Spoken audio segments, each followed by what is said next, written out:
Hi అండి, నమస్తే. నేను మీ రమ.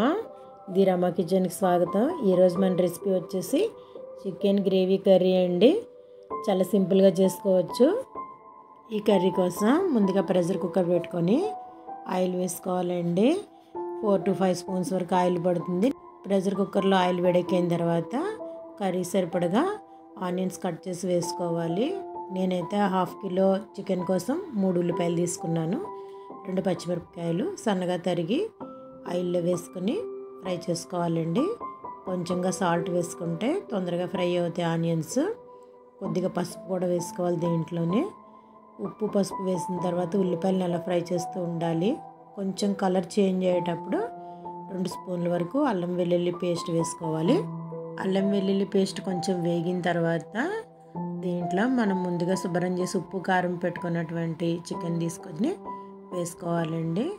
వేసుకొని సిమ్లో పెట్టుకొని ఫ్రై చేసుకోవాలి. ఒక 5 minutes ఫ్రై చేస్తే పచ్చిదనం పోతుంది. కొంచెం ఇలా ఫ్రై అవుతున్నప్పుడే మనం గ్రేవీ కోసం మిక్సీ జార్లో కొద్దిగా జీడిపప్పు, కొంచెం వాటర్ మెలన్ సీడ్స్, 2 టమాటాలు పేస్ట్ చేసి పక్కన పెట్టుకోవాలి. జీడిపప్పు టమాటో పేస్ట్ వేసిన తర్వాత ఒక 5 minutes ఫ్రై చేసుకోవాలండి సిమ్లో పెట్టుకొని. ఎందుకంటే టమాటోలు అవి మనం మగ్గించను కాదు, పచ్చి టమాటోతో ప్యూరీ చేసాం కాబట్టి. ఇది కొంచెం వేగిన తర్వాత కర్రీకి సరిపడగా కారం వేసుకోవాలి. తర్వాత 2 స్పూన్స్ వరకు గరం మసాలా వేసుకోవాలి. ఇది ఇంట్లో చేసిన మసాలా ఏనండి, బయట కొన్నది కాదు. ఇవి 2 వేసి బాగా మిక్స్ చేసుకోవాలి. కదుపుతూ ఉండాలండి, ఎందుకంటే జీడిపప్పు పేస్ట్ వేసినప్పుడు కర్రీ తొందరగా అంటుకునే ఛాన్స్ ఉంటుంది కాబట్టి కొంచెం కలుపుకుంటూ ఉండాలి.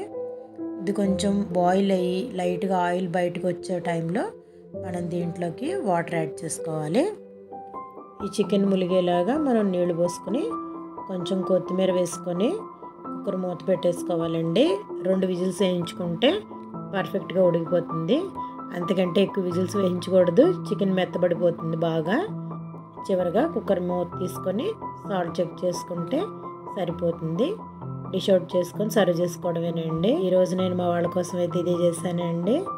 ఓకేనండి, ది రమ కిచెన్లో మరిన్ని వంటలతో మళ్ళీ కలుద్దామండి. బాయ్ అండి.